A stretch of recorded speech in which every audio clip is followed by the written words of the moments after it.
Une production des studios Bass.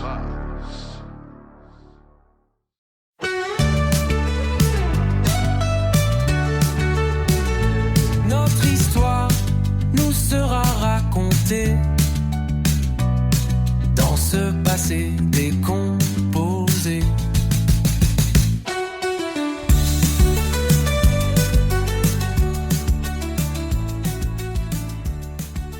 Bienvenue à ce tout nouvel épisode du Balado Passé décomposé. J'espère que vous allez bien.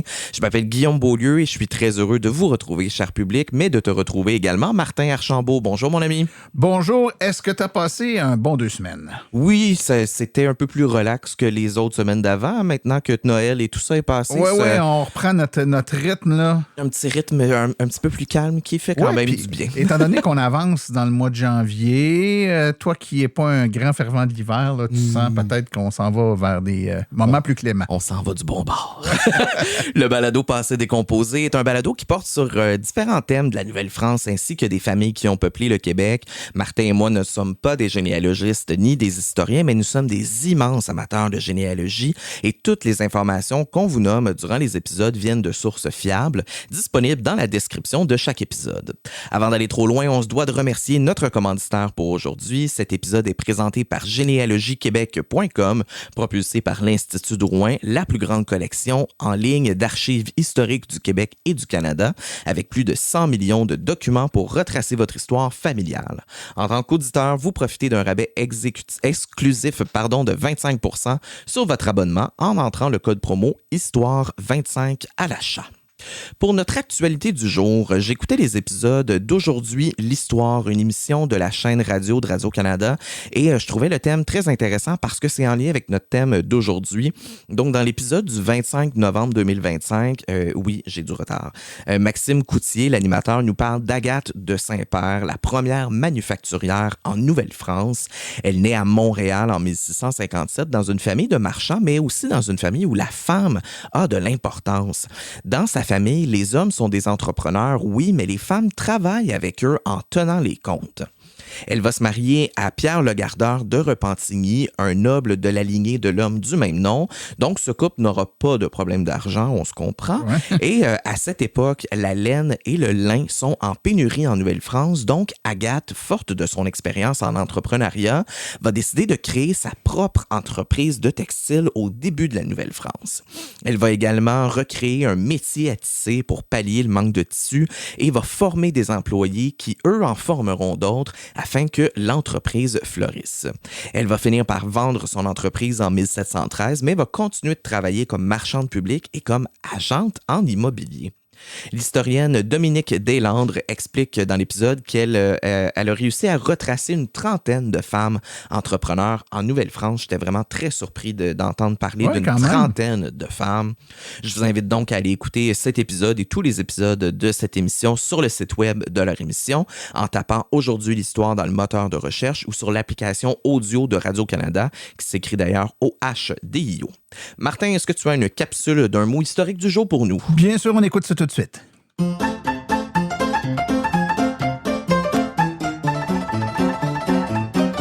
Le mot historique du jour. De cuius est un terme latin désignant l'auteur. Dans une succession, il s'agit de la personne décédée. Tandis qu'en généalogie, ce terme désigne la personne à partir de laquelle débute une généalogie, qu'elle soit ascendante, descendante ou mixte. De cuius. C'est pas un terme qu'on entend très souvent. Non, vraiment. Puis, on s'écrit pour savoir de quoi on va parler. Puis, de cuius s'écrit D-E espace C-U-G-U-S. Je t'avoue que je n'étais même pas dans cette prononciation-là non plus. Très intéressant de savoir qu'est-ce que ça voulait dire parce que c'est tout nouveau pour moi. Pour notre sujet d'aujourd'hui, on avait envie de vous parler des vêtements en Nouvelle-France. On se questionnait sur le type de vêtements que les colons portaient, les différences majeures entre les hommes, les femmes. En faisant mes recherches, je suis tombé sur les explications de Samuel Vénière, un historien et chargé de projet au Musée naval de Québec, qui a une grande expertise sur le sujet. Je commençais à prendre en note les différentes informations, Martin, puis je me suis dit, tant qu'à parler de ce que Samuel parle, pourquoi ne pas inviter Samuel directement? Quelle bonne idée! On reçoit donc Samuel Vénière pour notre épisode. Bonjour Samuel. Bonjour. Merci d'être avec nous. D'abord, cette passion-là pour les vêtements de la Nouvelle-France, ça vient d'où exactement? Oui, ben moi, je suis historien de formation, donc j'exerce le métier aujourd'hui, mais j'ai toujours été un grand passionné de l'histoire de la Nouvelle-France. Donc ça, c'est mon premier amour à quelque part là, dans le domaine professionnel de l'histoire. Puis en 2014, j'ai commencé à faire de la reconstitution historique. Donc il y en a qui vont reconnaître qu'est-ce que c'est. C'est un loisir culturel et scientifique qui vise à recréer le mode de vie des gens d'autrefois. Donc vêtements, recettes, temps d'époque, campements d'époque, etc. Le problème, c'est que ces vêtements-là coûtaient vraiment très cher quand j'ai voulu embarquer là-dedans. Ça prenait des tissus assez spécifiques, dans des couleurs très précises. J'avais pas les moyens. Et à l'époque, ma conjointe Bianca savait coudre. Alors, j'ai demandé, ben toi, tu vas pouvoir me coudre des vêtements? Elle a dit non. Moi, je vais pas faire ça. Là, j'étais comme, ah, OK. Elle dit, toi, tu vas faire ça parce que je vais te montrer comment faire. Alors là, je dis, ah, OK. Et finalement, j'ai vraiment eu la piqûre pour ça et j'ai très vite pogné le truc, comme on dit. J'ai commencé à me fabriquer des vêtements de soldats, d'habitants canadiens, de bourgeois, de nobles, avec toutes sortes de matériaux différents. J'ai peaufiné ma technique au fil du temps, quitte à travailler des matériaux toujours plus compliqués comme le cuir de vache ou le cuir de chevreuil que je travaille depuis quelques années, qui est super intéressant, notamment pour faire des souliers de bœuf ou des bottes sauvages. Donc, c'est toute une autre affaire. Mais donc, outre la technique de couture que j'ai dû apprendre vraiment de A à Z, ce qui m'intéressait vraiment, c'est la rigueur historique derrière le vêtement, la recherche et l'exactitude qui venait appuyer ce vêtement-là. Parce qu'avoir le vêtement lui-même, qu'il soit bien cousu, le faire soi-même, c'est une chose, mais je voulais qu'il représente vraiment ce que les gens portaient à l'époque comme un tableau vivant. Et donc, avec mon expérience comme historien et comme animateur historique, j'ai commencé à développer des conférences, des ateliers, des présentations. J'ai embarqué mes amis là-dedans. On a créé un groupe de reconstitution qui s'appelait les Fabricants d'Histoire, dans lequel on fabrique tous nos vêtements, puis on faisait des démonstrations d'habillage masculin ou féminin. C'est-à-dire qu'on va vraiment commencer là, en chemise, tout nu en chemise, là, comme on disait à l'époque. Puis on va mettre les pièces de vêtements une après l'autre là, en racontant leur histoire finalement aux gens. Puis donc, ça a mené lieu un peu à ma participation, notamment dans ces conférences-là, mais aussi à des entrevues à la radio et télévisuelles pour Radio-Canada ou encore la Ville de Québec. Et donc, c'est la naissance d'une belle passion. Puis je me suis rendu compte que tout le monde s'intéresse finalement aux vêtements historiques. Ça semble assez ordinaire, mais ça nous rejoint tous dans notre quotidien. Donc, c'est un peu parti de là. OK. Ah, il y a une question qui me vient en tête quand je t'écoute. Évidemment, aujourd'hui, si on se fait des vêtements, on va forcément utiliser une machine à coudre puis de l'équipement qui fait que les points sont précis, parfaits. Hein? Si on les regarde avec une loupe là, au millimètre près. À l'époque, c'était fait à la main, j'imagine, puis avec des aiguilles qui étaient plus ou moins précises. Est-ce que les vêtements que tu fabriques sont faits vraiment à la main avec des aiguilles puis du fil comme celui qu'on retrouvait à l'époque, ou tu utilises les mêmes tissus, mais des techniques plus modernes? Je fais les deux, mais quand je veux vraiment être intense puis faire quelque chose qui est très représentatif, je vais non seulement le coudre entièrement à la main, c'est-à-dire pas de machine, parce qu'effectivement, en 1750, il n'y a pas de machine à coudre, ça n'existe pas. Tous les vêtements sont faits à la main. Mais je vais utiliser aussi des points de couture de l'époque. Donc, je vais utiliser des points de côté, par exemple, des coutures rabattues, des points arrière qui sont réputés très solides. Et c'est étonnant à quel point, finalement, c'est satisfaisant. Quand tu finis ton vêtement et tu le cousu à la main, c'est comme « yes ». Oui, mais vraiment. aussi, c'est assez solide, notamment certains types de points qui font en sorte que, finalement, mes vêtements, mes chemises, par exemple, que je me suis fait en coton, en lin, je peux les mettre à la laveuse. Donc, il n'y a pas de problème. Elle va toffer la ronne, comme on dit. Là. Puis ça fait plusieurs années que j'ai des vêtements entièrement faits à la main. Je mets ça dans la machine, à délicat quand même. Mais honnêtement, c'est assez solide. Donc, les vêtements étaient durables aussi à l'époque. Puis ces points-là sont documentés quelque part? Où tu as appris à faire ces points-là? Bien, en reconstitution historique, beaucoup de gens vont coudre leurs vêtements. Donc, il y a un partage de savoir qui se fait. Puis, je me suis fait recommander une source que j'ai trouvée extraordinaire. C'est une source de 1771, L'art du tailleur de Monsieur de Garceau, qui est un tailleur au 18e siècle, un Français, qui va expliquer vraiment comment couper ces vêtements, comment les assembler et avec quel type de point de couture faire cet ouvrage-là. Donc, c'est vraiment en allant chercher dans les sources primaires qu'on va chercher à répliquer ça, finalement, dans la vie quotidienne, dans nos activités de reconstitution et on va se le dire aussi pour le simple plaisir, parce que c'est vraiment plaisant. Une fois qu'on commence à coudre, on se met un film, ça roule, on fait ça toute la soirée, on ne voit pas le temps passer. Et donc, on va chercher ça dans les sources primaires. Et ça, c'est disponible sur Internet. Ça se trouve assez facilement, notamment sur un site français qui s'appelle Gallica, qui est un moteur de recherche d'archives françaises, où on peut retrouver l'art du tailleur, Monsieur de Garceau. Tout le monde peut le trouver aujourd'hui. Wow, vraiment. On va parler un peu plus des vêtements de tous les jours. On va parler autant hommes, femmes et enfants. Commençons, mettons, avec l'homme colon typique. Dans la vie de tous les jours, qu'est-ce qu'il va porter d'abord? Là, vous parliez un peu de chemise. Dans une journée typique, là, disons, qu'est-ce qu'il va porter comme vêtements d'abord l'homme? Ben, on peut distinguer les différentes classes sociales. Mettons l'homme, le Canadien typique, l'habitant. Allons-y par couche, parce que les gens vont s'habiller comme avec plusieurs couches, un peu comme un oignon. Le plus il fait froid, plus on met de couches. Mais les vêtements ne changent pas énormément en été, en hiver. On ajoute tout simplement des couches. Mais la première chose, le vêtement qui va être collé sur le corps, c'est une chemise. Une chemise qui est en coton, en lin, elle peut être en chanvre également. Donc, c'est toute la fibre naturelle, le polyester n'existant pas à l'époque, bien entendu. Et ces chemises-là sont très amples. C'est la mode, elles sont voulues comme ça. Donc, des manches extrêmement grandes, très échancrées et extrêmement longues également. Donc, la chemise de l'homme va descendre sous le niveau du genou. Donc, c'est comme une espèce de robe, finalement. Et il n'y a pas de sous-vêtement en dessous de ça. C'est le sous-vêtement, c'est celui-là. Et donc, d'ailleurs, on ne vous voit jamais sans chemise. Hein. Les gens ne sont jamais nus. La chemise, c'est vraiment le premier vêtement et on n'en enlève quasiment jamais, ne serait-ce que pour la changer. Même le bain, on le prend avec la chemise. Avec la chemise, dire, OK. Oui, tout à fait. Il y a vraiment une pudeur à l'époque qui fait en sorte qu'on ne va pas se promener en chest, comme on dirait aujourd'hui, dans la maison. Ça se fait vraiment pas. Et donc, par-dessus ça, ce qu'on va mettre pour couvrir les jambes, c'est des bas qui sont très longs, des bas qui vont monter là, de la cheville jusqu'aux cuisses. Et par-dessus ça, une culotte, qui est une espèce de short finalement, une culotte de laine qui va s'arrêter sous le genou et qu'on va boutonner avec des boutons de chaque côté. Donc, c'est très ajusté. Au 17e siècle, c'est un peu plus ample. Ça va tendre à s'ajuster avec le temps pour raffiner la silhouette du corps. Par-dessus la chemise, maintenant qu'on est culotté, on va mettre une veste. Souvent, en Nouvelle-France, les Français vont porter des vestes avec manches, donc en laine, doublée en lin à l'intérieur. Encore une fois, toujours des fibres naturelles. Ou on peut porter également ce qu'on appelle un gilet qui ne comporte pas de manches et qui est également un petit peu plus court.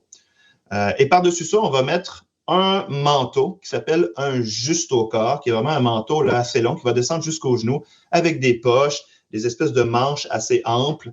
Les Canadiens vont aussi parfois porter le capot, qui est un vêtement de marin qui va être très, très, très utilisé en Nouvelle-France. On va retrouver ça chez les hommes.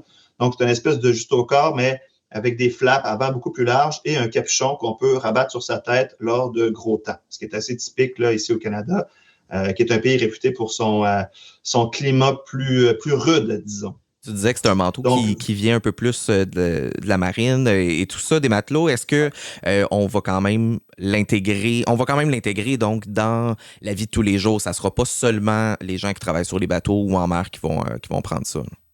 Exact, tu as tout à fait raison. Et on va l'ajuster aussi, les Canadiens vont l'ajuster pour le mettre à la mode française, donc ils vont le rendre un petit peu plus ajusté pour pouvoir le porter en société et non pas simplement à bord des bateaux. Et ça, c'est intéressant parce que une colonie, c'est un monde typiquement maritime, hein, surtout au début. Et donc, on va retrouver une transposition de la culture maritime, pas juste à Québec et en Nouvelle-France, mais aussi dans les colonies anglaises, et ça va se traduire notamment à travers le vêtement. Je te donne un autre exemple. Tout le monde porte des chapeaux. On n'en a pas parlé, mais il y a toujours une cravate de cou relativement serrée, un foulard de cou de soie ou de lin, whatever. Mais on porte toujours également un chapeau de feutre de laine, de feutre de castor. C'est la mode. On n'est jamais là, tête découverte, sauf là, de gros travaux. Mais les Canadiens vont porter beaucoup la tuque. Donc, la tuque rouge, la tuque est un mot d'ailleurs typiquement canadien. En France, on dit un bonnet. Donc, c'est un mot qui va être inventé ici au Canada et qui est également un vêtement des gens de mer. Pourquoi? Parce qu'en mer, il fait généralement très froid. C'est humide, c'est venteux. Et donc, on porte le capot, on porte la tuque. Et ici en Nouvelle-France, comme l'hiver est rude, comme la température est difficile, eh bien, on va adapter ces vêtements-là dans la vie de tous les jours, si bien que le Canadien croisé dans la rue va souvent porter des vêtements à la française, hormis le capot, ainsi que la tuque rouge, qui sont vraiment des vêtements typiquement canadiens.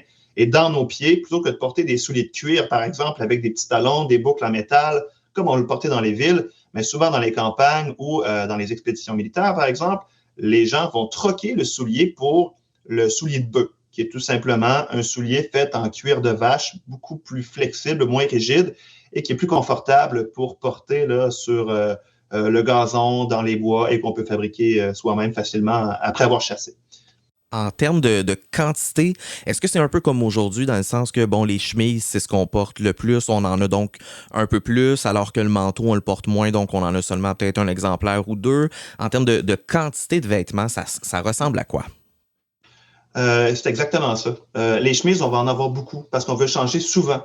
Alors que les vêtements par-dessus n'ont pas besoin d'être changés souvent. On va changer, pour les gens plus aisés, on va changer plusieurs fois de chemise par jour. Ça peut aller jusqu'à 5 fois, 6 fois par jour pour les gens qui veulent vraiment là, renouveler leurs vêtements, notamment les gens riches qui vont également changer de vêtements, dépendamment des occasions. On ne porte pas la même chose à l'église qu'au marché que pour tenir salon, par exemple, le soir. Chez les habitants, c'est un peu moindre, mais bien évidemment, on va plutôt changer de chemise le plus souvent possible pour éviter de se laver. Donc, à l'époque, on va pratiquer une hygiène un petit peu différente que celle d'aujourd'hui. Donc, c'est l'habitude de prendre son bain depuis l'Antiquité, mais ça va se perdre après le Moyen Âge, vraiment à la Renaissance, vers le 15e, 16e siècle. On va se mettre à craindre l'eau et avec raison. L'eau est souvent relativement sale. Mm-hmm. Donc, on va pratiquer ce qu'on appelle l'hygiène sèche. Ça dit ce que ça dit, pas d'eau, dans le fond. On se lève le matin, on va tout simplement s'essuyer avec une serviette sèche, les aisselles, le cou, le visage. Puis, pour les plus riches, on va utiliser des parfums, des huiles, des choses comme ça, mais essentiellement, on met une chemise neuve et alouette, on part comme ça là, en société. Et donc, les vêtements vont être en moindre mesure, en moindre quantité, mais les chemises en quantité très importante, effectivement. C'est ce qu'on va appeler les linges à l'époque, là, les cravates, les chemises, les foulards de cou, les accessoires, les mouchoirs, voilà. Peut-être d'où l'expression québécoise qu'on entend je suis allé magasiner du linge. Oui. Là, on le dit nous-mêmes, hein, du linge, alors qu'en Europe, on va parler de vêtements, on ne dira pas le linge. Donc, c'est un héritage de cette époque-là. Tout à fait, exactement. Tu disais que la nudité n'est pas très bien vue. Là, on a quand même une certaine pudeur. Donc, au niveau des vêtements de jour et vêtements peut-être plus de nuit, est-ce qu'on a un genre de pyjama qui existe ou c'est encore la grande chemise qu'on va utiliser à ce moment-là? Il y a des robes de nuit qui existent, des espèces de robes de chambre également qu'on appelle des banyanes qui vont être portées par les hommes assez aisés, là, bien évidemment. Ça va être des tissus raffinés, extrêmement travaillés avec des motifs complexes et assez brillantes également. Donc ça, on va porter ça le soir, peu de temps avant de se coucher ou en se levant le matin, juste avant de s'habiller. Donc c'est un peu un vêtement de transition. Mais effectivement, lorsqu'on est au lit, on a la chemise. La première chose qu'on fait en se levant le matin, c'est changer la chemise pour une nouvelle, mais donc on porte toujours la chemise. Et il n'y a pas vraiment de différence à part ces exemples-là. Sauf qu'il y a quand même des différences importantes dans le vêtement des femmes par rapport aux hommes. On a parlé un peu des hommes. Mm-hmm. Bon, ça semble un peu complexe, mais je vous le dis, les femmes, c'est beaucoup plus complexe. Ah oui? Oui, absolument. Il y a plus de pièces et les pièces ont des noms assez savoureux. Ben là, ça attire. Moi, oui, là. Tu peux pas juste nous dire ça comme ça puis nous le laisser sur notre faim. On veut en savoir plus. Ben, c'était pas mon intention, justement. Fait que ça tombe bien. Vous allez voir, les femmes, c'est beaucoup plus compliqué. Premièrement, on se coiffe toujours les cheveux. On va jamais porter les cheveux relâchés. C'est plus à la mode aujourd'hui, mais à l'époque, ça va être vu comme de la négligence, vraiment, de la négligence de soi-même. Et si on néglige son corps, ben, dans le fond, on néglige sa vie. Donc, c'est très mal vu. Donc, on va toujours remonter, se coiffer les cheveux toujours le plus remonté possible. On ne va jamais les laisser se détendre sur le corps. Et par-dessus ça, les femmes vont porter une coiffe. Donc, il y a toutes sortes de coiffes qui ont des noms différents. Mais généralement, on va couvrir les cheveux. Et par-dessus ça, on va porter parfois un chapeau, donc pour se couvrir du soleil. Donc, déjà, ça fait quelques épaisseurs sur la tête. Les femmes comme les hommes vont porter la chemise, toujours très ample, en coton, en lin, en chanvre. Par-dessus ça, ils vont mettre ce qu'on appelle un corps baleiné. Donc, c'est le fameux corset. C'est quoi ça, un corps baleiné? C'est une pièce de tissu faite avec des tissus très, très rigides et qui va être renforcée par des fanons de baleine. Donc, des dents de baleine, littéralement. Et c'est ça qui va donner la forme au corps, la silhouette voulue chez la femme. Quand tu dis dents de baleine, c'est pas une expression. C'est littéralement des vraies dents de baleine? Exact. Ce sont des vraies dents de baleine. Les baleines, pour filtrer finalement le plancton qu'ils vont ingurgiter, ont des espèces de longues dents très minces et flexibles également. donc ils vont un peu récolter la nourriture lorsqu'ils vont prendre des grandes bouchées d'eau. Ben, on fait tout un commerce de la baleine au 17e et au 18e siècle. On la vend notamment pour son huile, qu'on se sert pour les lampes, mais également on utilise les fanons de baleine, donc ils vont servir dans l'industrie du vêtement, exactement comme on va utiliser le castor dans l'industrie de la chapellerie. Donc, le castor, à quoi ça sert en Nouvelle-France? Ben, c'est à faire des chapeaux. Et tout le monde en Europe porte des chapeaux. Donc, c'est un grand commerce.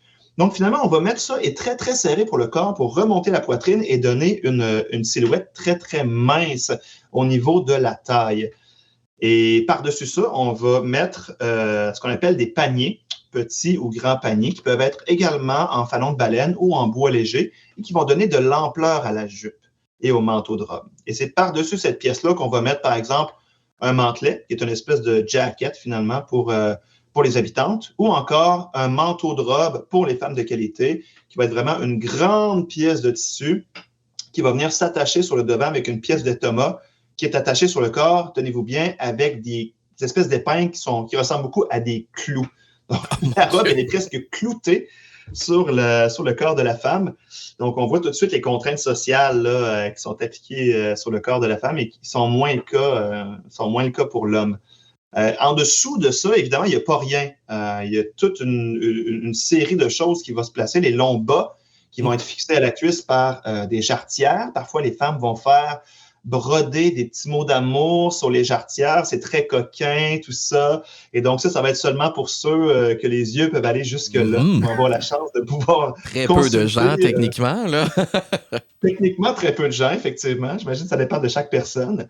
Et pour les habitantes, on va porter, au lieu de la robe, de la grande robe à la française, qui est très compliquée à faire, on va plutôt porter des jupons. Mais pas un jupon, pas deux, 3 jupons minimum, qui ont tous leur nom également. Donc, le premier jupon qu'on met, c'est une pièce en tissu qu'on appelle la secrète. C'est celle qu'on ne voit jamais. En tout cas, on n'est pas supposé. Celle qu'on met par-dessus, c'est elle qu'on va appeler la friponne. Donc, c'est celle qu'on va montrer à un amant ou à son mari, donc la friponne. Et celle par-dessus, c'est la modeste. Donc, c'est celle qu'on voit, c'est celle qui va cacher la friponne et la secrète. Et chacune d'entre elles peuvent être avec des couleurs très variées, avec des motifs variés. On va retrouver fréquemment en Nouvelle-France des vêtements aux couleurs extrêmement variées et dépareillés également. On va avoir tendance à dire que plus les vêtements sont dépareillés, plus les habitants aiment ça.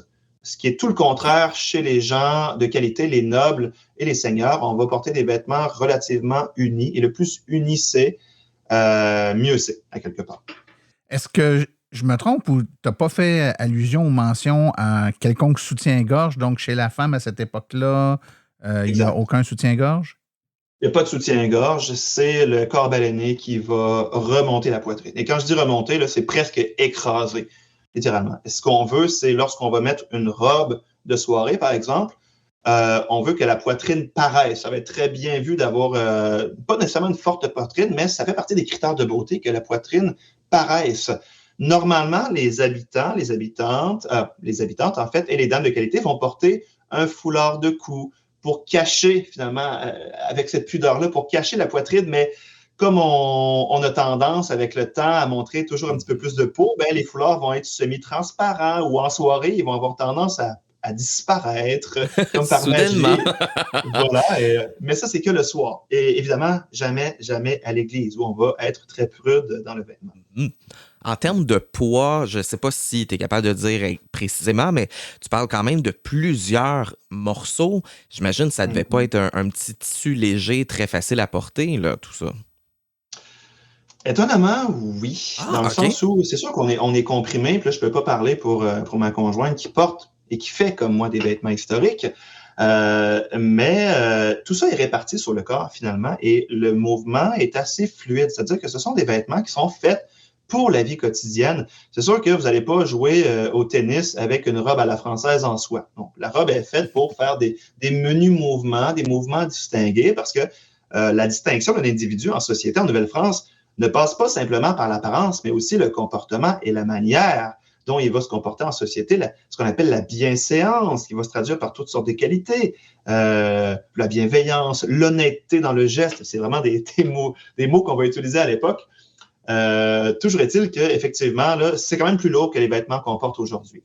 Donc, pour un homme, j'ai jamais vraiment pesé, là, mais ça peut monter jusqu'à 5, 10 livres peut-être là, de vêtements qu'on va porter sur soi. Pour les femmes, même chose, un petit peu plus. Le soldat, par exemple, lui, qui va porter le même type de vêtements que l'habitant, parce que faut pas oublier que la Nouvelle-France est une société qui est très militarisée. Il y a beaucoup de soldats par habitant qui sont présents, ce qui n'est pas nécessairement le cas dans les colonies anglaises. C'est vraiment typique de la Nouvelle-France. Okay. Les habitants sont des citoyens soldats, sont des miliciens qui ont un entraînement une fois par mois, bref. Mais il y a des soldats qui sont là en société et qui vont porter non seulement le vêtement usuel, mais également des pièces supplémentaires. Les armes, bien évidemment, l'épée, le fusil, la baïonnette, mais aussi une petite sacoche à la ceinture qu'on va appeler un gargoussier, dans lequel on va tenir des cartouches de fusil, donc des tubes avec de la poudre noire et une balle en plomb, prêts à faire feu. Des guêtres également, des espèces de jambières qui vont protéger les jambes contre les branches, les cailloux qui pourraient tomber dans le soulier. La baïonnette, tout ça fait en sorte qu'on a environ une 30aine de livres de poids sur nous qu'on porte.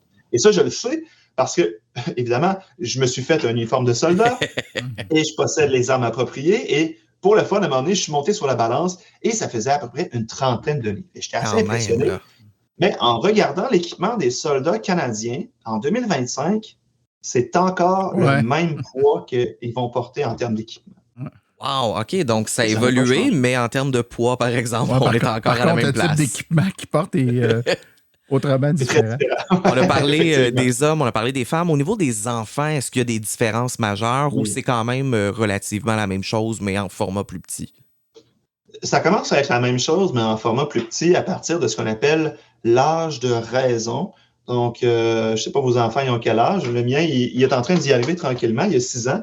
Et c'était à peu près ça à l'époque, là, effectivement, l'âge de raison. 5, 6, 7 ans, c'est l'âge où les jeunes filles et les jeunes garçons vont se commencer à s'habiller comme leur mère et comme leur père. Mais avant ça, avant cet âge, filles et garçons s'habillent de la même manière. Et ça, c'est assez intéressant. Okay.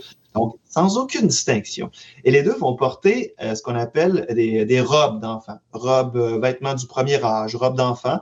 Et finalement, ce sont une espèce de robe blanche, généralement blanche, faite en coton ou en lin, qui va être ouverte donc au niveau des jambes, comme une jupe, là. Et les enfants vont porter également un petit bonnet blanc, vraiment une vision de l'enfant très, très enfantine, finalement. Et on va dire également là, que le fait que les enfants portent une robe, bien, ça facilite non seulement le mouvement, mais également l'hygiène. Changer des couches, vous l'avez fait, je l'ai fait, ça demande une certaine logistique. Oui. Et donc, évidemment, de relever un pan de jupe pour changer ce qui était à l'époque des espèces de linge, finalement, qu'on attachait autour de la taille. C'est pas vraiment la couche moderne, mais ça ressemble énormément. Eh bien, on va tout simplement relever la jupe, changer, nettoyer et ensuite remettre une pièce de vêtement propre. Il faut dire que les enfants ne sont pas élevés de la même façon qu'aujourd'hui. C'est-à-dire, il n'y a pas vraiment d'éducation, là, proprement parlé, avec un système d'éducation comme on l'a aujourd'hui. C'est vraiment dans la famille que les premières leçons se font. Et notamment, par rapport au mouvement et au jeu, on va emmailloter les enfants jusqu'à l'âge de 1 an. Donc, vraiment, là, c'est enrubanné, un peu comme une momie. Et on va l'accrocher comme ça sur soi, l'accrocher sur une branche pendant qu'on travaille. C'est vraiment quelque chose qu'on va voir là, fréquemment. Ben oui, il est là, il vous regarde, il est bien, puis il reste à proximité, en tout cas. Il ne peut pas se sauver, clairement. Exactement. Il ne peut pas aller très loin. Et ça, c'est assez rigolo parce que c'est vraiment dans les manières de faire à l'époque. À partir de 2 ans, avant 1 an et demi, 2 ans, on va justement démailloter les jeunes enfants. Malheureusement, ça va causer des retards du point de vue de l'apprentissage et de la motricité parce que finalement, les enfants vont apprendre à marcher relativement tard en Nouvelle-France à cause de cet emmaillotage-là.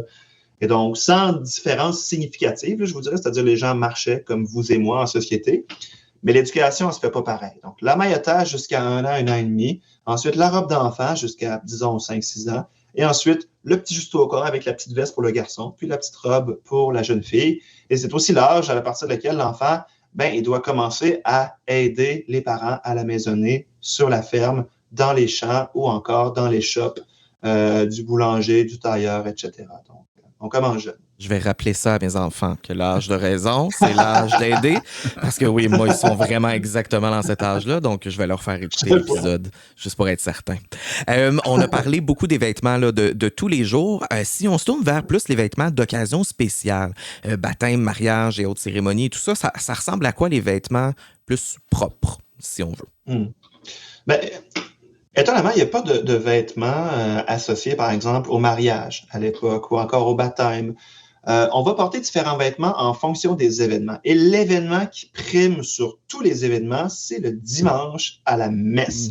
Pourquoi? Parce que tout le monde est là, tout le village, toute la paroisse est là. Et donc, ça va vraiment être le moment pour se montrer, pour se pavaner à quelque part. Donc, c'est le dimanche à la messe qu'on va mettre les plus beaux vêtements parce qu'on va être vu. Et la messe à l'église, c'est un peu une représentation de la société de la Nouvelle-France parce que on va placer, par exemple, sur les bancs du devant, les notables, les capitaines de milice, les officiers de l'armée, le gouverneur de la Nouvelle-France, etc. Et sur les bancs arrière, toujours des personnes de moindre importance, plus vous allez vers l'arrière. Donc, c'est le moment de se montrer. Après ça, pour les habitants, il y a différents événements. Les veillées, par exemple, sont un peu les parties d'aujourd'hui, mais ils ne sont pas vraiment des occasions de s'habiller chic. Par contre, chez les gens de qualité, il va y avoir des événements comme les dîners auxquels on est invité et surtout les gens qui vont tenir salon. Donc, c'est des lieux de discussion où on entend de la musique, on peut jouer à des jeux d'argent également, même si c'est relativement mal vu par les autorités ecclésiastiques, bien évidemment, limite interdit à certaines époques. Là également, c'est des endroits où dans les salons, les nobles vont rivaliser dans les tissus, dans les parures, mais aussi dans les manières. Parce qu'on l'a dit un peu plus tôt, être riche, c'est pas seulement dans les parures et les vêtements, c'est aussi dans la bienséance, qui est tout un art à l'époque. Vraiment. Tu parlais des chapeaux, entre autres, que les colons portaient, mais au niveau d'autres accessoires, est-ce qu'on a des bijoux, des bagues? Est-ce que les montres, la montre à proprement dit arrive beaucoup plus tard, oui, là, mais est-ce qu'on porte des accessoires à cette époque-là? Est-ce qu'on essaie de se démarquer aussi d'une certaine façon avec ça? Oui, et là, ça devient super intéressant parce que les hommes et les femmes portent toutes sortes d'accessoires. Le chapeau, on en a un peu parlé. Le chapeau, à l'époque, il faut dire que, par exemple, au 18e siècle, on ne dit pas un tricorne. Tricorne, ce n'est pas un mot qui existe à l'époque. C'est tout simplement un chapeau. Il est tellement répandu que c'est un chapeau. C'est la base d'avoir un tricorne. C'est la base. Puis de toute façon, le chapeau, le tricorne, le bicorne, qu'on va voir un peu plus tard sur l'ère napoléonienne, c'est toute la même chose. C'est un chapeau plat qui va être plié de différentes manières. Au 17e siècle, on rabat un côté. Au 18e siècle, c'est 3 cornes qu'on fait. Donc, c'est le chapeau de style côte-bec, donc le fameux tricorne. Puis, au 19e siècle, c'est le bicorne. On va le plier pour faire vraiment quelque chose qui ressemble, dans notre imagination, aux soldats napoléoniens. Donc, le chapeau, tout le monde en porte. Et quand on ne porte pas le chapeau, au moins, on va s'assurer d'avoir les cheveux coiffés. Ça va être très mal vu, effectivement, d'avoir les cheveux laissés lousses. Et la mode capillaire chez les hommes et les femmes, c'est le cheveu long, y compris chez les hommes. Donc, les hommes vont s'attacher les cheveux en queue de cheval, finalement. On va privilégier également la perruque aux cheveux, bien souvent, quand on a l'argent, parce que les cheveux se tiennent assez mieux. La queue de cheval qui traîne à l'arrière, on va parfois la mettre dans une bourse noire en tissu, en soie. Donc, ça va être quelque chose qui est très à la mode. Et c'est quelque chose qu'on va donner aux soldats également, des bourses de tissu noir. Donc, ce n'est pas quelque chose qui est uniquement pour les gens riches. Pour les femmes, la coiffure, ça prend du temps. Mais il n'y a pas que la coiffure, il y a également le maquillage. Outre les petits bracelets, les petits colliers, les croix qu'on va porter dans le cou, il y a le fameux maquillage. Et là, on va utiliser des couleurs assez particulières, c'est-à-dire que le teint pâle, à la fois chez les hommes mais chez les femmes, va être vu comme quelque chose de très positif. Et pour les femmes, pour avoir ce teint pâle, voire presque blanc, on va appliquer ce qu'on appelle à l'époque de la céruse, qui est un fard à base d'oxyde blanc de plomb. Donc, extrêmement toxique pour la peau, mais ça blanchit. Oui. Donc, voilà, ça fait la job, comme on dit. Et on disait que ça cachait la crasse, puis les traces de maladie. Donc, ça, c'est une chose. Pour le rouge des joues, on va utiliser du carmin, qui est un pigment extrait d'un insecte, qui est la cochenille. Et on va distinguer le rouge des joues de celui des lèvres, sur lesquelles on va plutôt appliquer du cinabre, qui est un poison assez violent, finalement, pour les gencives. Mais encore une fois, ça fait la job, comme on dit. Donc, on préfère se mettre des produits plutôt mortels, mais au moins, on paraît bien. C'est l'apparence qui prime. C'est l'apparence qui prime avant tout, effectivement. C'est Chez vrai. les hommes, aujourd'hui, on porte, par exemple, la barbe. C'est super populaire. Mais à l'époque, on ne porte jamais, jamais, jamais la barbe. Même les habitants, les hommes de qualité, c'est vraiment quelque chose qu'on va considérer comme étant des gens qui sont soit trop pauvres pour s'acheter du savon, soit infirmes, donc incapables de se raser, soit incapables. Donc, avoir une barbe, ça veut dire se négliger sa vie, négliger son entourage, sa famille. Ça veut dire, dans le fond, c'est faire acte de négligence. Et même les coureurs de bois, au fin fond des bois, lorsqu'ils arrivent dans un village autochtone, ils vont se raser. Et ça, c'est assez drôle parce que les Amérindiens sont connus pour s'épiler soigneusement le menton. Et il va y avoir des traces historiques très, très tôt dans la colonie qui vont dire que les premiers coureurs de bois qui ne prennent pas le temps de se nettoyer le visage, de se raser après 5 à 6 semaines de canot pour se rendre jusqu'à quelque part, vont se faire traiter de barbus par les Amérindiens, vraiment comme une insulte. Et finalement, ils vont commencer par trouver ça dérangeant. Vraiment, les Amérindiens vont être très durs envers les Français qui se rasent pas, en disant notamment que quelle femme va vouloir d'un homme aussi laid et barbu que ça? Bon, évidemment, les Français, c'est un argument qui, je pense, va les influencer. Et notamment, l'interprète Jean Richer, qui va séjourner chez les Nipissing, va se faire dire par ces derniers-là qu'il va devoir étudier leur langue pendant encore quelques années et éviter de se laisser pousser la barbe s'il veut être vu comme un homme d'esprit et un homme de jugement. Donc, dans les sources, on va dire que les coureurs des bois, ils vont commencer à se raser pour avoir la paix, entre guillemets, parce qu'ils sont tannés de se faire écœurer par les Autochtones. Wow! Et, C'est dommage qu'on ne voit adaptation, pas. Très dommage qu'on ne voit pas tous les trois hommes barbus présentement, qu'on vienne de se faire dire ça. Ouais, c'est ça. Une gang de négligés. Mais oui, 3 négligés que nous sommes. 3 négligés, effectivement. Et je ne sais pas vous, mais moi, j'ai aussi, en fait, j'ai un tatou. C'est quelque chose d'assez commun aujourd'hui. Les coureurs des bois, les miliciens vont être tatoués. Et ça, c'est également très fréquent en Nouvelle-France. Le général Montcalm, qui vient défendre la Nouvelle-France au milieu du 18e siècle, va dire va écrire dans son journal qu'on reconnaît aisément les coureurs des bois parce qu'ils sont tous piqués, entre guillemets, c'est-à-dire tatoués. Et il va ajouter qu'on ne passerait pas pour un homme parmi les sauvages et les pays d'en haut si on ne se faisait pas piquer.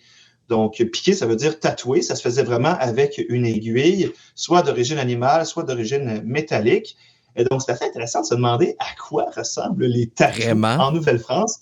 Eh bien, on a des exemples, et je vous en donne un qui est sans doute très savoureux. Henri de Tonti, qui est un ecclésiastique, va écrire en 1682 un journal dans lequel il va lui donner une idée de l'ampleur et la fantaisie de ces dessins-là qui vont couvrir tout le corps des miliciens. Il va décrire le corps d'un coureur des bois dont la peau est gravée d'une image de la Vierge et de l'enfant Jésus et d'une grande croix sur l'estomac qui va être entourée de paroles miraculeuses qui apparurent à l'empereur Constantin au Moyen-Âge. Donc, il va être écrit « In hoc signo vinces », « Tu vaincras par ce signe ». Donc, c'est un symbole de force et de pouvoir. Et il décrit aussi « ainsi qu'une infinité de piqûres dans le goût sauvage. Le tout s'accompagne du dessin d'un serpent lui faisant tout le tour du corps, dont la langue pointue et prête à darder aboutissait à une extrémité de l'anatomie masculine que l'auteur refuse de préciser. » Fin de l'anecdote. Donc, ça vous donne une idée. Oui, on a tout compris. Mais c'était quand même assez... je m'attendais à quelque chose de beaucoup plus sobre ou de plus calqué sur certains tatouages de type autochtone. Mais on est vraiment... la description ressemble au tatou qu'on va voir dans presque une caricature ou un dessin animé où on va représenter un méchant là, avec son serpent. Puis, et les phrases aussi, hein, la petite maxime en latin on voit de plus en plus aujourd'hui, ou même des signes qui vont être en chinois ou en japonais, ça va être écrit en mandarin. C'est des petites maximes là, dont on espère avoir eu la vraie signification de ce qu'on vient de se faire tatouer. Oui. C'est un peu un exemple particulier, anecdotique, mais la plupart du temps, ce sont des symboles chrétiens, religieux, animistes également chez les Autochtones. Les Autochtones vont se faire tatouer l'animal totémique de leur clan lorsqu'ils vont accepter par un coureur des bois qui vient commercer avec eux. Premièrement, le coureur des bois doit se raser et doit parler leur langue. Idéalement, une fois accepté, il va prendre épouse. Et une fois seulement tout se fait, il va être piqué à l'animal totémique du clan, qui peut être un cerf, qui peut être un ours. Et une fois cela fait, Si jamais il est attrapé par un ennemi, eh bien, le clan va le défendre, va le venger. Donc, c'est un symbole d'appartenance très fort. Vraiment super intéressant. Samuel Veignard, historien et chargé de projet du Musée naval de Québec, on vous remercie énormément de votre présence et de votre partage. On peut aller visiter le Musée naval dès juin. Je comprends que le musée est ouvert seulement à une certaine période de l'année, situé au 170 rue Dalhousie à Québec. On peut aller voir les différentes expositions et activités. Encore une fois, un immense merci, Samuel Veignard, d'être venu avec nous aujourd'hui. Merci à vous. Bye-bye. Martin, dis-moi, est-ce que tu as encore une de tes excellentes capsules à nous présenter aujourd'hui? Ben oui, puis tu vas comprendre le lien pourquoi j'ai posé la question du soutien-gorge il y a quelques instants, donc on écoute ça tout de suite.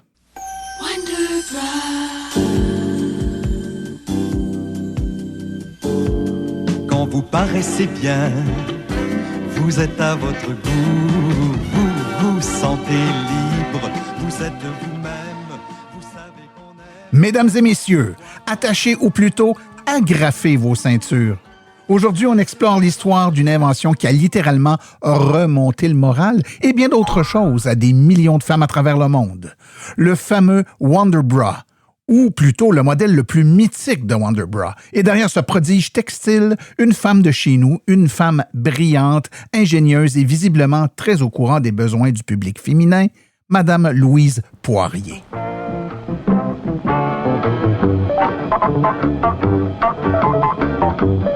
Nous sommes au début des années 1960. Pendant que le Québec bouillonne de changement, Madame Poirier, alors jeune designer dans l'industrie textile pour l'entreprise Canadian Lady Corset Company, se casse la tête, et probablement quelques aiguilles, pour imaginer un soutien-gorge qui ferait plus que simplement soutenir. Elle rêve d'un modèle élégant, confortable, mais surtout capable de donner un petit « wow » supplémentaire lorsque nécessaire. Bref, un soutien-gorge qui ferait dire à son utilisatrice devant le miroir « Ben voyons donc, coudonc, c'est-tu moi ça? » En 1964, après de nombreux prototypes, ajustements et sûrement quelques essais qui n'ont pas passé le contrôle de qualité, Louise Poirier met au monde ce qui deviendra le Wonder Bra modèle Dreamlift 1300. Une pièce d'ingénierie textile qui combine rembourrage stratégique, armature ingénieuse, jeu de couture millimétrée et psychologie appliquée. Ce n'est pas qu'un soutien-gorge, c'est une arme de séduction massive. Un petit chef-d'œuvre québécois qui allait un jour conquérir la planète jusqu'à devenir le modèle le plus mythique à ce jour. Ce modèle phare développé par Louise comportait plus de 50 pièces de patron.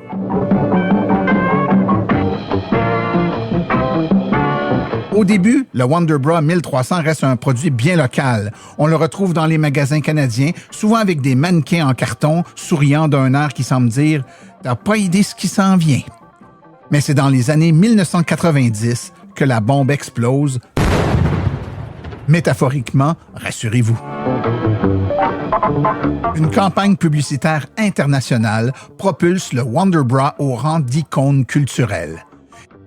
Des panneaux géants, des annonces télé et surtout une certaine affiche où un mannequin regarde vers le bas comme s'il venait de découvrir la force gravitationnelle nouvelle. Du jour au lendemain, la Wonder Bra 1300 devient un phénomène mondial, un symbole de confiance, de féminité et de petits miracles fabriqués en élastane. Et ce que peu de gens savent, c'est que tout ça, cette révolution textile, cette montée en popularité spectaculaire, commence grâce au travail minutieux d'une créatrice québécoise, Louise Poirier, qui n'a jamais cherché la gloire, mais qui a laissé un impact colossal. Pas besoin de super-héros quand on a quelqu'un capable d'inventer le sous-vêtement qui changerait la mode, l'industrie de la silhouette de millions de femmes. Aujourd'hui, le Wonder Bra fait partie du folklore international. On le retrouve dans les musées, dans les documentaires et bien sûr dans les tiroirs de lingerie à travers la planète. Et derrière cette légende, on trouve une femme qui a simplement voulu donner un peu plus de confort et de confiance au quotidien, tout en défiant les lois de la physique avec une détermination presque scientifique. Alors, lorsque vous entendrez le mot Wonder Bra, rappelez-vous qu'avant d'être un succès mondial, le 1300 était l'idée d'une créatrice québécoise brillante, persévérante et peut-être dotée d'un certain sens de l'humour parce qu'il fallait le dire, même Einstein aurait été impressionné par tant de relèvement.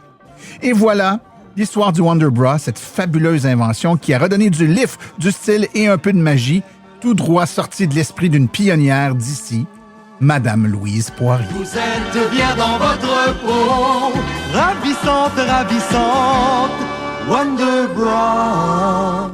Hein? Ça rappelle-tu des souvenirs, cette annonce-là? Bon, là, je t'avoue, moi, j'ai 35 ans, hein, donc non, ça ne me rappelle pas de souvenirs. Moi, je me rappelle. En tout cas, les auditeurs qui nous écoutent, qui ont 50 ans et plus, vont se souvenir de cette annonce-là. Il y avait des belles madames. Hein, puis, ça doit. Puis, oui, ils voulaient mettre en valeur le relèvement de... Et c'est ça. Donc, c'est une créatrice. C'est la femme d'un ami de mon beau-père. Ah. Donc, il m'a souvent expliqué que, Louise Poirier avait inventé le modèle mythique de Wonder Bra, puis en faisant des recherches, et c'est assez simple, vous allez le voir, c'est bien documenté. C'est la effectivement... Dreamlift 1300. Ouais. Je trouve que ça sonnait modèle d'auto quasiment. Ouais. Qu'est-ce que tu as acheté? Une Dreamlift 1300. Martin, aujourd'hui, notre ancêtre du jour, c'est Nicolas Perrault, qui est l'ancêtre le plus connu des familles Perrault. Toutefois, il n'est pas l'ancêtre unique. Donc, si vous êtes un Perrault et que vous savez que votre ancêtre ne se nomme pas Nicolas, c'est normal, ne paniquez pas. Et ne prenez pas pour acquis que vous descendez votre ancêtre est Nicolas parce que vous êtes un Perrault. Et il faut faire des recherches. Justement, pour ceux qui ne savent pas si votre ancêtre est Nicolas, c'est le moment idéal d'aller visiter le généalogie-québec.com pour faire vos recherches. Je disais donc, Nicolas Perrault naît vers 1644 à Darcé, en Bourgogne, dans le centre-ouest de la France, situé à environ 50 km au nord-ouest de Dijon. Aujourd'hui, Darcé est une toute petite ville de moins de 350 habitants, donc c'est pas très, très gros. Nicolas, c'est le fils de François Perrault et de Marie Sirot, aussi parfois appelé Marie Sivot. François, le père de Nicolas, c'est un procureur d'office à Darcé. C'est donc un représentant du ministère public. OK.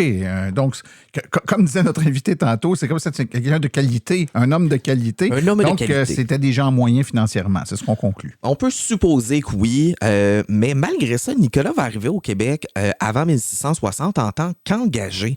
On se rappelle que les engagés, on en a discuté un peu, là, ce qu'on appelait aussi des fois des 36 mois. C'était des hommes qui venaient travailler en Nouvelle-France. En fait, des hommes qui quittaient pour la Nouvelle-France avec la certitude qu'un travail les attendait.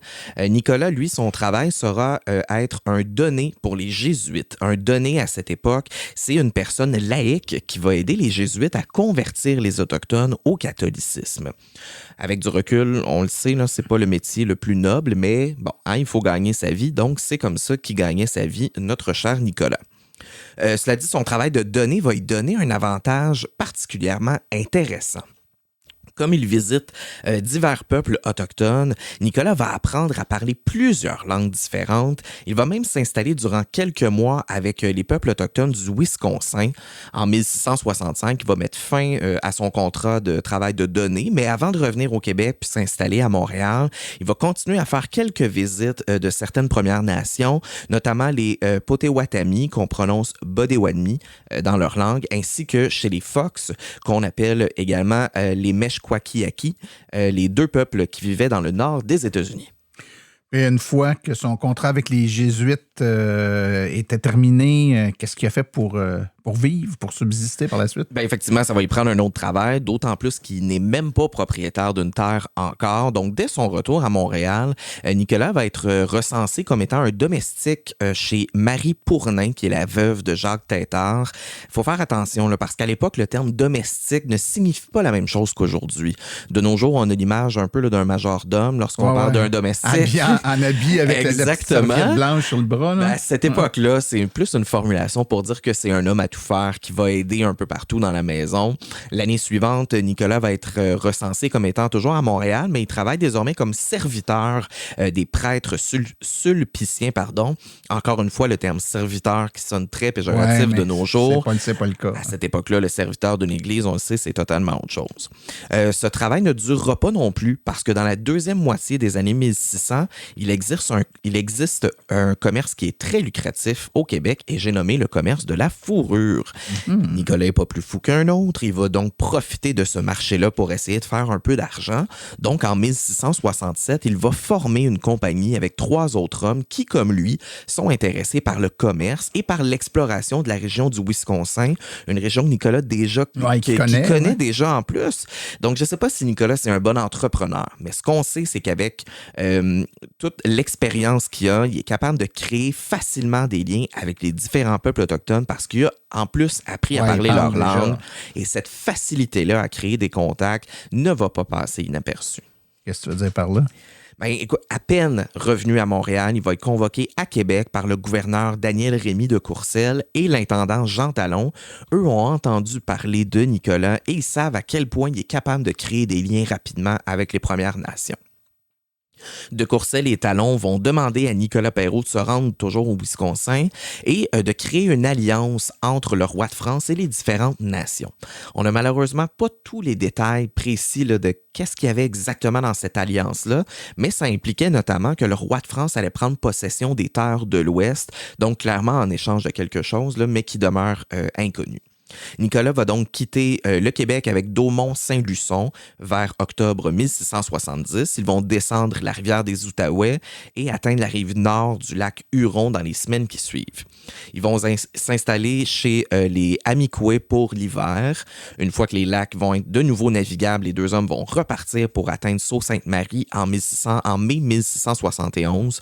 Le 14 juin 1671, donc le mois d'après, il va y avoir une cérémonie pour officialiser la prise de possession des terres par le roi avec l'approbation des 14 nations. Donc, c'est vraiment, ça a été fait en bonne et due forme avec tout le monde qui était d'accord. C'est pas des terres qui ont été volées cette fois-là. Nicolas va poser sa griffe sur l'accord en tant qu'interprète officiel. Et durant ce même été, arrive dans la ville de Québec Marie-Madeleine Raclos à bord du bateau le Saint-Jean-Baptiste le 15 août 1671. Elle va être avec son père Bon Raclos et ses sœurs Marie et Françoise. Oh là, j'imagine que si tu nous parles de la famille Raclos, c'est pas par hasard, il y a une raison. Exactement. Donc, Nicolas Perrault va profiter d'un de ses passages au Québec pour signer un contrat de mariage avec la jeune Marie-Madeleine. À ce moment, Nicolas est âgé de 27 ans, alors que Marie-Madeleine est âgée de 15 ans. La date de mariage précise demeure inconnue, mais le couple passe devant le notaire le 11 mai 1671. Puis de façon générale, les mariages avaient lieu dans les 3 à 5 semaines qui suivent. Donc, on peut affirmer sans se tromper que le couple s'est marié avant la fin de l'année 1671. Mais notre cher Nicolas, il a la bougeotte, il ne restera pas très longtemps à la même place. Il va donc quitter très régulièrement dès que les voies maritimes sont navigables pour faire différents contrats de coureurs des bois. Jusqu'en 1683, il va voyager chaque été vers les Grands Lacs, élargissant son réseau de relations avec les Autochtones. Alors que le métier de coureur des bois tend à devenir illégal, Nicolas, quant à lui, va avoir une permission spéciale. Il va devenir un voyageur licencié, comme dans avoir une licence et non être congédié. Malgré différents voyages, Nicolas va quand même profiter des moments au Québec afin de fonder une famille. Le couple va avoir ensemble 7 garçons et 4 filles. Il y a une fille qui décède en bas âge et un garçon qui décède à l'adolescence. Les 9 autres vont se rendre à l'âge adulte et vont se marier. On retrouve alors la famille dans la seigneurie de Linteau, ce qui correspond aujourd'hui à la ville de Bécancour. Sa réputation a juste fait grandir. Il a travaillé pour le roi de France, donc j'ose imaginer que c'est pas parce qu'il y a eu une terre et des enfants qui s'est arrêté là. Il a dû continuer son aventure. Hein? Certainement. Il est à son apogée à ce moment-là. En 1685, Nicolas va être nommé commandant en chef de la baie des Puants, qu'on appelle aujourd'hui Green Bay, qui est toujours dans le Wisconsin. Cependant, Nicolas est rendu père de famille, époux et propriétaire d'une terre. Donc, pour s'assurer que Marie-Madeleine, son épouse, ne soit pas mal prise si jamais il arrive quoi que ce soit, il va signer avant de quitter une procuration en sa faveur de son épouse qui va l'autoriser à agir comme mandataire durant son absence. Pour cette mission, Nicolas a comme mandat d'aller voir les Autochtones de l'Ouest et de les convaincre de se joindre aux Canadiens français dans la bataille contre les Iroquois. À cette époque, malheureusement, les Iroquois étaient souvent la bête noire. C'était un peuple un peu plus marginal avec lesquels on ne voulait pas nécessairement s'affilier. Nicolas va donc se rendre au Wisconsin, mais une fois rendu sur place, il va apprendre que les Sioux et les Chippewas, qui sont 2 nations, sont en conflit avec les Fox. Le plan de Nicolas fonctionne plus parce que lui a besoin que toutes les nations soient unies ensemble afin de s'unir contre les Iroquois par la suite. Comble de malheur, pendant qu'ils tentent de gérer ce conflit-là, les Fox vont enlever la fille d'un chef du camp adverse. Nicolas et ses hommes vont parvenir à faire libérer la jeune fille puis ramener la paix dans toutes les nations du Wisconsin. Parfait, le calme est revenu. Le temps que Nicolas organise ensuite les attaques contre les Iroquois, il va recevoir l'ordre de Québec de tout abandonner et de se rendre le plus rapidement possible, avec le plus de gens possible, à Niagara afin de repousser les Onondaga qui veulent s'approprier le territoire. Il va donc abandonner tous ses effets personnels, toute la fourrure également avec laquelle il travaille, et il va quitter pour Niagara. Pendant l'absence de Nicolas, les Autochtones qui sont encore sur place au Wisconsin vont entrer de nouveau en conflit. Et cette fois-là, Nicolas n'est pas là pour calmer le jeu. Ce qui va faire le plus mal, par contre, à Nicolas, c'est que durant ce deuxième conflit-là, la grange où se trouvent tous ses effets personnels va être incendiée et va brûler tout ce qui appartenait à Nicolas. Aïe, aïe, aïe. Dont un montant en peau et en fourrure évalué à 40 000 livres. C'est un montant immense pour l'époque. Là. Je ne veux pas exagérer, mais d'après moi, on n'est pas loin du millionnaire. Là. C'est un homme excessivement riche de son commerce. Et là, tout vient de flamber. C'est son commerce au complet qui quitte, malheureusement. C'est sa vie entière qui part en fumée. Nicolas va revenir donc à Bécancour, la queue entre les jambes et sans le sou. Ouais, est-ce que... C'est pas facile, mais est-ce qu'il va réussir à s'en sortir? Il va essayer. Nicolas, c'est pas un lâcheux, il baisse pas les bras, malgré les embûches. Il va même quand même être engagé, même à différents moments, en tant qu'interprète pour participer à des négociations de traités de paix entre Montréal et différentes Premières Nations, mais le salaire qu'on lui donne est à des kilomètres de ce qu'il pouvait gagner avec sa propre compagnie. Malgré tout, il va faire une offre pour acheter la seigneurie de Rivière-du-Loup, qui, malgré son nom, correspond aujourd'hui à la ville de Louisville, à l'ouest de Trois-Rivières.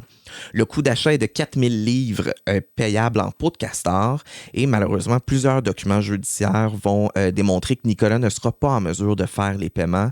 Il va être poursuivi à plusieurs reprises et va se voir dans l'obligation de faire annuler la vente et la terre va lui être retirée. Ouais, c'est pas Jojo. On sait qu'en 1701, il y a la Grande Paix de Montréal entre plusieurs nations, entre les Canadiens français puis plusieurs nations autochtones. Nicolas, est-ce qu'il a été impliqué là-dedans? Oui, il va être impliqué parce qu'après la tentative d'achat de la seigneurie, Nicolas va devenir agriculteur sur sa terre à Bécancour afin que sa famille puisse subvenir à ses besoins. Il va mettre ses années de voyageur derrière lui, mais il oublie quand même pas les différentes langues qu'il a apprises au fil du temps. Donc, il va être convié à être l'interprète officiel de la Grande Paix de Montréal de 1701. La Grande Paix de Montréal, c'est un traité de paix signé par Sieur de Calière, qui est alors gouverneur de la Nouvelle-France, et de 39 nations autochtones. Ce traité-là va avoir été négocié durant 4 ans et met fin aux guerres entre les Canadiens français et les Autochtones et va marquer un tournant important dans les relations franco-autochtones. Maintenant, pour la suite des choses, est-ce que les dernières années de Nicolas et de Marie-Madeleine ont été un peu plus calmes, un peu plus douces? C'est ce qu'on leur souhaite, mais malheureusement, c'est pas ça qui va arriver. Nicolas va commencer à écrire ses mémoires dans un livre qui va être d'ailleurs publié et qui est encore disponible, qui s'appelle « Mémoires sur les mœurs, coutumes et religions des sauvages de l'Amérique septentrionale ». C'est le nom du livre, je m'excuse pour le terme. Mais sa situation financière vient l'atteindre jusque dans ce livre. Martin, dans les dernières pages du livre, Perrault écrit que son histoire va être incomplète parce qu'il n'est plus en mesure de se payer du papier pour continuer à écrire. On est rendu là, malheureusement. Là, oui, vraiment, ça sera pas facile pour lui. Dans ses dernières années de vie, il va être poursuivi à multiples reprises par des créanciers. Il y a une petite lueur d'espoir parce que son épouse va apprendre qu'elle reçoit un héritage de 2000 livres d'une tante qui est à Paris. Par contre, pour s'assurer que l'argent de sa femme lui revienne bien à elle et qu'il ne soit pas englouti par les dettes, elle va demander une séparation de biens de son mari afin de protéger son argent. Mais pire que ça, le curé de la ville de Champlain, qui s'appelle Pierre Hazard, dit Delorme, va gentiment s'offrir pour accompagner Marie-Madeleine en France pour aller chercher son argent. Il est très gentil, cet homme. Toutefois, une fois revenu au Québec, il va exiger à Marie-Madeleine un dédommagement de 1000 livres. Donc la moitié? La moitié de l'héritage, parce qu'il l'aura accompagné. Donc, lui, il veut être dédommagé, ce qui va faire que la famille va juste encore plus être devant les tribunaux. Heureusement, pour cette section-là, en 1715, le Conseil souverain va condamner l'homme à payer un montant de 5 400 livres en dédommagement, ce qui va être un apaisement temporaire, par contre, pour les Perrault. Nicolas décède à l'âge d'environ 73 ans le 13 août 1717 à Bécancour. Et dans les années qui suivent, la santé de Marie-Madeleine, la santé mentale, en fait, de Marie-Madeleine va péricliter, possiblement affectée par les nombreuses poursuites. Elle va aller habiter avec sa fille, mais ce projet-là ne durera pas longtemps parce que le notaire Poulain inscrit dans les registres de 1720 que Marie a, et je cite, l'esprit troublé et est devenue en enfance. Donc, on peut s'imaginer... La démence ou quelque chose comme ça. C'est ce que je crois comprendre, une sorte de démence. Durant les 4 années qui vont suivre, et ça jusqu'à son décès, elle sera plongée dans la démence la plus profonde, donc toujours selon le même notaire. Malgré une fin de vie difficile, Nicolas Perrault il est décrit par certains historiens comme un des 4 ou 5 personnages les plus marquants du 17e siècle, dans ceux qui ont le plus voyagé dans l'Ouest. Il existe d'ailleurs aujourd'hui 4 rues du nom de Nicolas Perrault, soit à Bécancour, Boucherville, Montréal et Trois-Rivières. Je connaissais les grandes lignes de cette histoire-là, Martin, mais sincèrement, en faisant mes recherches, je fais juste penser à toute la résilience que cette famille-là a dû faire preuve. Ça a dû être une histoire... en fait, c'est une histoire très touchante, mais aussi très triste. C'est vraiment des montagnes russes. Ils ont vécu des très, très gros hauts et vraiment, des très grands bas. Ce que j'ai trouvé dommage en faisant ces recherches-là, c'est qu'à aucun moment, le gouvernement semble avoir aidé un peu plus Nicolas, qui pourtant travaillait pour eux, a été d'une très grande aide à plusieurs moments, mais malheureusement, il semble avoir été laissé pour lui-même pour ses dernières années de vie. On arrive déjà à la fin de ce long épisode. C'est ce qui termine notre épisode d'aujourd'hui. On rappelle que cet épisode est présenté par généalogie-québec.com, propulsé par l'Institut Drouin, la plus grande collection en ligne d'archives historiques du Québec et du Canada, avec plus de 100 millions de documents pour retracer l'histoire de votre famille. En tant qu'auditeur, vous profitez d'un rabais exclusif de 25% sur votre abonnement en entrant le code promo Histoire25 à l'achat. Martin, est-ce que tu as envie de savoir de quoi on va parler dans le prochain épisode? Écoute, tu peux pas me quitter sans me dire sur quoi je dois travailler quand même. On va parler de la famille Bélanger et on va recevoir Bertrand Desjardins, qui est généalogiste, qui va nous expliquer pourquoi au Québec, on est si chanceux en termes de généalogie. Ben, j'ai déjà hâte. Merci beaucoup. On se revoit dans 2 semaines, tout le monde. Et puis, bon congé de nous. Bye. Bye bye.